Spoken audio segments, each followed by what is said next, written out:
Chika Minute, grabe kahanga-hanga. Doni naming strong relationships daw ang meron sila ni Belle. Sabi ng aktor, the best relationship are built on trust.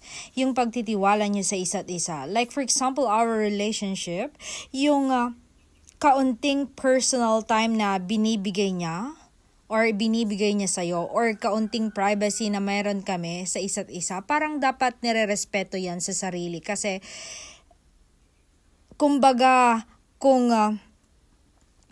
nasa phone man yan, kung whatever you're checking there, di ba nasa amin na iyon. At the end of the day, tiwala kayo sa isa't isa at alam nyong hindi makakaapekto sa relasyon nyo yung mga bagay na ginagawa nyo sa sarili nyong oras.